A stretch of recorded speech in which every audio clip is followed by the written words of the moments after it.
O Senhor esteja convosco. Ele está no meio de nós. Proclamação do Evangelho de Jesus Cristo, segundo Mateus. Glória a vós, Senhor.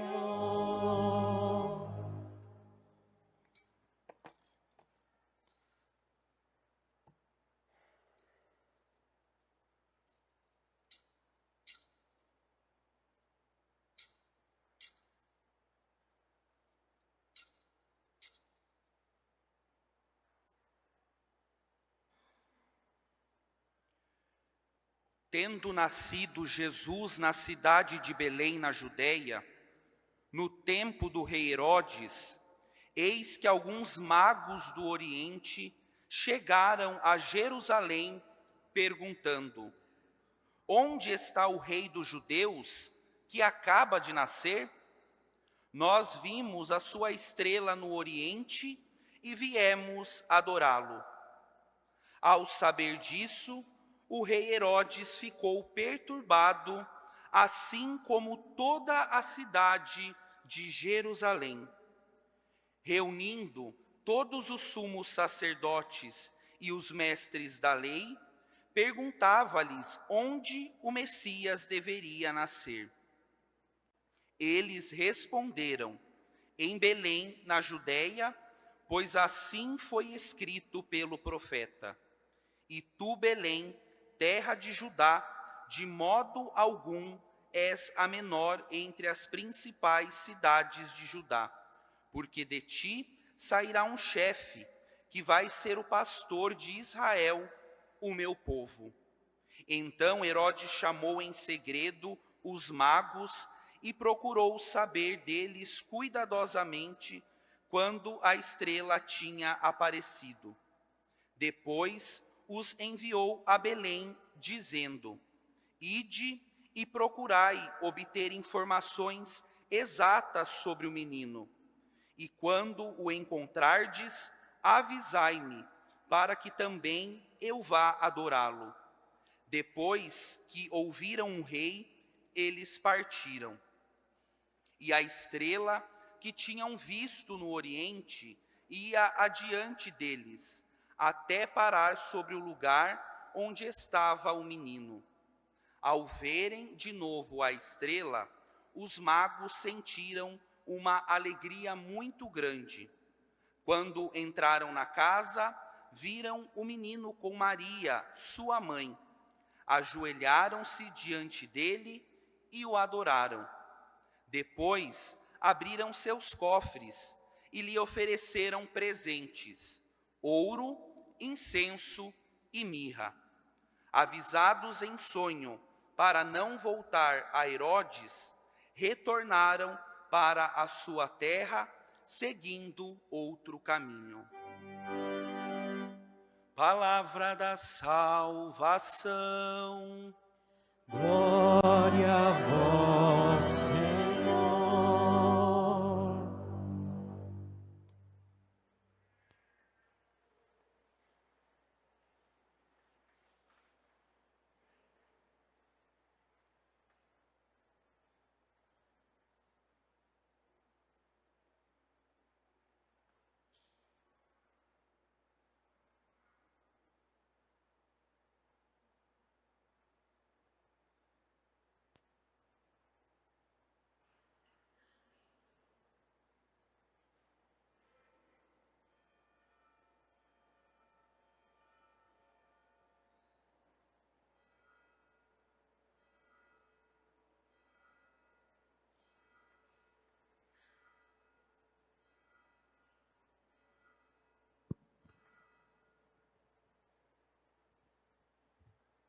Irmãos caríssimos, sabei que pela misericórdia de Deus, assim como nos alegramos pelo nascimento de nosso Senhor Jesus Cristo, também vos anunciamos a alegria da ressurreição do mesmo Jesus, nosso Salvador. No dia 18 de fevereiro, iniciareis o jejum da Sacratíssima Quaresma com a quarta-feira de cinzas. No dia 5 de abril, celebrareis com alegria a Santa Páscoa de nosso Senhor Jesus Cristo.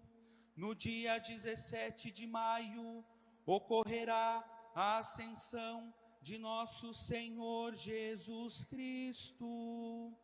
No dia 24 de maio, a festa de Pentecostes.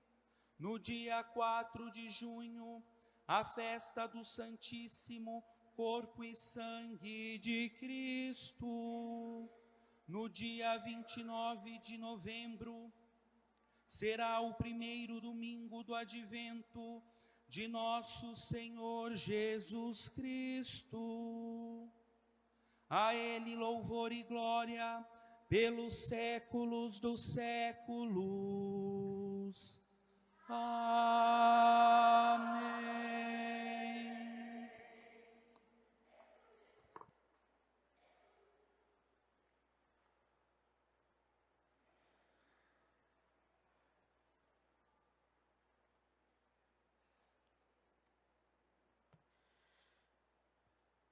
Caríssimos diáconos Gustavo e Benedito, queridos irmãos e irmãs, com grande alegria nós celebramos hoje a solenidade da Epifania do Senhor. Epifania é uma palavra grega que significa manifestação. Deus se manifesta, Deus se dá a conhecer, Deus se deixa encontrar a todos os povos. Na figura daqueles magos do Oriente que vão adorar o menino que nasce, então nós reconhecemos que o menino veio para todos. O menino que nasce em Belém não pertence apenas a um povo, a uma cultura, a um grupo específico, mas ele é a luz oferecida a todas as nações, a todos os povos, à humanidade inteira. A imagem da luz é tão presente na liturgia desta Epifania do Senhor, porque é assim que o Senhor se dá a conhecer, como uma luz que vem iluminar as trevas da existência. Por isto, esta solenidade deste final de semana tem um caráter profundamente missionário, universal, eclesial. As leituras que nós ouvimos nos ajudavam a adentrar neste mistério. O profeta Isaías proclama: levanta-te, acende as luzes, Jerusalém, porque chegou a tua luz. São Paulo, na carta aos Efésios, falava-nos do mistério escondido outrora, mas agora revelado. Os pagãos são admitidos à mesma herança, são co-herdeiros, membros do mesmo corpo. Já não faz mais sentido se dizer de um povo ou de outro, do povo eleito ou não, porque agora o que importa é a fé na pessoa de Cristo Jesus. E o Evangelho, por sua vez, nos apresentava os magos, homens estrangeiros, vindos de longe, guiados por uma estrela, que chegam até Jesus para adorá-lo. Isaías, na primeira leitura, nos descrevia um contraste forte.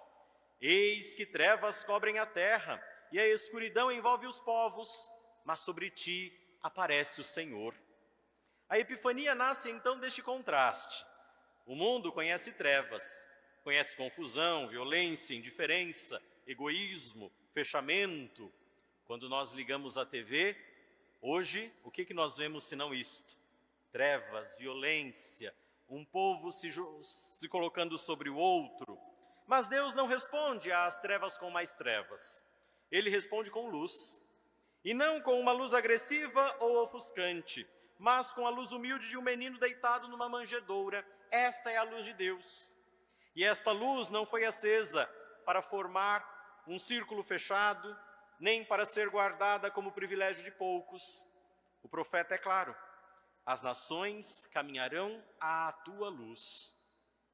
A cidade iluminada, então, não se fecha com medo de se perder. Ao contrário, ela se torna referência, ponto de encontro, sinal visível da presença de Deus no meio do mundo. Deus não quer atrair alguns, mas todos, a humanidade toda. Por isso, a fé cristã autêntica, ela não cria muros, mas ela não alimenta uma falsa sensação de superioridade, nem transforma a comunidade em um grupo isolado, autorreferencial. Não. Quem encontrou a luz de Cristo não se contamina ao dialogar, ao acolher, ao ir ao encontro. Antes, é chamado a ser ponte, testemunha, reflexo desta luz que ilumina sem se apagar e que cresce justamente quando é partilhada. A Epifania do Senhor, então, nos pergunta: que luz nós estamos oferecendo ao mundo? Será que nós somos luz que orienta ou somos sombra que confunde? Somos estrelas que apontam para Cristo ou será que nos colocamos no centro, como Herodes, que se achava o centro do mundo? O Evangelho nos apresentava os magos. Eles não pertenciam ao povo eleito, eles não conheciam a lei nem os profetas, eram estrangeiros, sábios, homens da ciência do seu tempo. Mas tinham algo fundamental: eles tinham um coração inquieto, um coração aberto à procura da verdade. Eles observavam uma estrela, eles percebem então que algo novo aconteceu e se colocam a caminho. A fé começa sempre assim, amados irmãos e irmãs, com uma inquietação, com uma procura pelo sentido das coisas, com uma procura pela verdade, com uma pergunta, com um desejo profundo que não se satisfaz com respostas fáceis. Os magos não ficam olhando a estrela de longe, mas eles caminham, porque a fé, ela exige movimento, ela exige saída, ela exige arriscar-se. Uma fé parada não serve para nada. Já diz o ditado que água parada só serve para gerar dengue. E uma fé parada também não serve para nada. Então é preciso deixar a própria terra, deixar as próprias seguranças. No caminho, é verdade, aqueles magos até se confundem. Eles chegam a Jerusalém, eles entendem que a estrela estava apontando para o rei nascido e eles vão procurar no palácio. Encontram Herodes. E aqui então aparece outro contraste. Se os magos haviam entendido pelo sinal no céu que um rei havia nascido, também Herodes havia escutado falar do Messias. No entanto, Herodes, ao invés de alegria, ele sente medo. Em vez de adoração, ele vê no rei nascido uma ameaça para o seu poder. Quem vive centrado em si mesmo, vê sempre a Deus como um concorrente. Quem vive centrado em si mesmo, quem se coloca no lugar de Deus, olha sempre para Deus como um concorrente, como alguém que quer nos tirar a liberdade, como alguém que quer nos tolher a vida. É sempre assim. Quantas vezes nós não nos convertemos exatamente porque estamos no centro e não queremos descer do nosso pedestal? Os magos, ao contrário, quando encontram o menino, se prostram e o adoram. Reconhecem que ali está alguém maior do que eles, alguém que vale a pena confiar a própria vida. E por isso, então, lhe oferecem presentes: ouro, incenso e mirra. Vejam, eles não entregam restos, não. Eles não entregam aquilo que já não lhes faz falta, não. Eles oferecem o melhor que eles têm. Ouro, indicando que o menino que nasce é rei. Incenso, indicando que o menino que nasce é Deus. E mirra, já sinalizando a morte do Senhor, sinalizando que aquele menino estava destinado a entregar a vida pela salvação da humanidade. Então, caríssimos, vejam, este gesto revela que a fé verdadeira nunca é apenas sentimento ou admiração distante. A fé nunca pode ser apenas um sentimento. E olha que hoje tem muita gente confundindo fé com sentimento. Ai, padre, senti uma coisa tão gostosa quando fui naquela missa. E parece que isso é a fé. Aí vai numa outra missa, não sente nada gostoso, parece que não tem fé. Então, amados irmãos e irmãs, a fé, ela precisa ser sempre entrega concreta, entrega de vida. A autêntica adoração a Deus, ela se traduz sempre em doação, em entrega, em dom, seja do tempo, dos dons que o Senhor nos deu, das capacidades e também dos bens materiais. É nessa lógica que se compreende, por exemplo, o dízimo. O dízimo não é taxa, não é obrigação, mas é expressão de gratidão, de confiança, sinal de quem reconhece que tudo vem de Deus e a Ele devolve uma parte daquilo que dele recebeu com generosidade. Onde a fé madura, a entrega. Onde a fé é madura numa comunidade, nós vemos todos trabalhando, amadurecidos, se entregando. Onde há entrega sincera, ali Deus é verdadeiramente adorado. São Paulo, na segunda leitura, nos falava do grande mistério revelado. Em Cristo, todos são chamados à salvação. Não há cristãos de primeira ou de segunda categoria. Não há povos privilegiados. Não há uma fé para poucos eleitos. A igreja nasce então com esta vocação universal. Ela é sacramento universal de salvação. Ela é sinal da salvação que Deus deseja fazer chegar a toda a humanidade. E isto é fundamental para entendermos a própria identidade da igreja. Ela não existe para si mesma, mas ela existe para o mundo. A igreja não é um clube de perfeitos, mas um povo de chamados.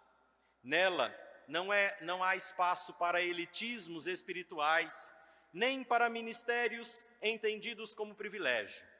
Tudo na igreja é serviço. Tudo existe para que o mistério de Cristo seja tornado visível. E é dentro desta igreja missionária que se compreendem os seus diversos ministérios, dentre os quais o diaconato. Hoje, nesta celebração tão significativa, nós acolhemos e apresentamos à nossa comunidade o diácono Gustavo Henrique, que passa a exercer o seu ministério diaconal em nossa paróquia. E a Epifania nos oferece uma chave belíssima para compreender o ministério diaconal. A palavra diácono vem do grego diáconos, que significa exatamente servo. O diaconato não nasce de uma necessidade prática apenas, mas de uma lógica profundamente evangélica, a lógica do serviço. Jesus mesmo disse: eu estou no meio de vocês como aquele que serve. O diácono é assim um sinal visível no meio da comunidade de que a igreja existe para servir e não para ser servida. E é importante dizer com clareza, o diácono não é um meio-padre, não. Não é um leigo com mais funções apenas, não. Ele é um ministro ordenado, recebeu o sacramento da ordem, assim como os bispos, assim como os padres. Mas recebeu o sacramento da ordem com uma identidade, com uma missão própria e específica. Nós sabemos que o diaconato não é uma invenção recente, mas nós encontramos ele lá nos Atos dos Apóstolos.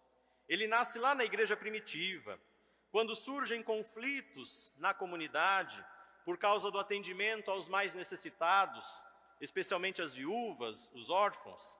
Os apóstolos, que se encontravam sobrecarregados, compreendem algo fundamental. Eles chegam à consciência. Não é lícito deixar a pregação do Evangelho para atender às necessidades dos pobres, que, por sua vez, não podem ser deixados de lado. Por isso, escolheram inicialmente 7 homens cheios do Espírito Santo para uma missão específica: cuidar dos necessitados, organizar a caridade, garantir que ninguém fosse esquecido na comunidade. O diaconato nasce, portanto, para lembrar à igreja que não existe fé autêntica sem caridade concreta. Ao longo da história, é verdade, o diaconato foi sendo pouco valorizado e chegou em determinados momentos a ser apenas uma etapa rumo ao presbiterado. Mas o Concílio Vaticano II insistiu em sua restauração, sobretudo na Igreja Latina, ordenando até mesmo homens casados, como foi o caso do nosso diácono Benedito. Diáconos permanentes, homens ordenados que vão exercer o diaconato durante toda a vida. Exatamente isto para que a igreja nunca perca de vista a sua vocação essencial, que é o serviço. E aqui nós chegamos a um ponto muito importante. O que o diácono faz na prática, no dia a dia da paróquia? A Constituição Dogmática Lumen Gentium nos diz que aos diáconos são-lhes impostas as mãos não para o sacerdócio, mas para o serviço. O ministério do diácono se expressa em 3 serviços concretos: o serviço da palavra, o serviço da liturgia e o serviço da caridade. No serviço da palavra, o diácono proclama o evangelho na missa, pode fazer a homilia, catequizar oficialmente em nome da igreja, realizar celebrações da palavra, ajudar na formação cristã. No serviço da liturgia, o diácono tem um papel próprio, proclama o evangelho, prepara o altar para o sacrifício, auxilia o sacerdote, convida o povo à paz e despede a assembleia. Além disso, o diácono pode celebrar batizados, assistir casamentos, presidir exéquias, bênçãos e outras celebrações, sempre em comunhão com o pároco. E o serviço da caridade, que é o coração do diaconato. O diácono é chamado a estar próximo dos pobres, visitando os doentes, os idosos, os enlutados, os que sofrem. Ele ajuda a organizar e animar a ação caritativa da paróquia, para que ninguém se sinta invisível ou esquecido. Nesse espírito, acolhemos hoje com alegria o diácono Gustavo em nossa paróquia. A sua presença não será apenas funcional, mas um dom de Deus para nós. Onde o diácono chega, a igreja é lembrada de sua essência, servir. Então, caríssimo diácono Gustavo, que o seu ministério seja vivido entre nós com humildade, com alegria, com fidelidade. Que você seja ponte, sinal, servo. Que a sua vida ajude esta nossa paróquia a caminhar mais unida, mais missionária e mais próxima dos que sofrem. A Epifania terminava dizendo que os magos voltaram por um outro caminho. Não voltaram lá para Herodes, não. Que também, então, cada um de nós saia desta celebração de uma forma diferente, mais conscientes da missão da igreja, mais gratos pelos ministérios que Deus suscita e mais comprometidos com o serviço do reino. Que Cristo, luz das nações, continue se manifestando em nossa comunidade através da palavra anunciada, da liturgia bem celebrada e da caridade vivida. Assim seja. Amém. Louvado seja nosso Senhor Jesus Cristo.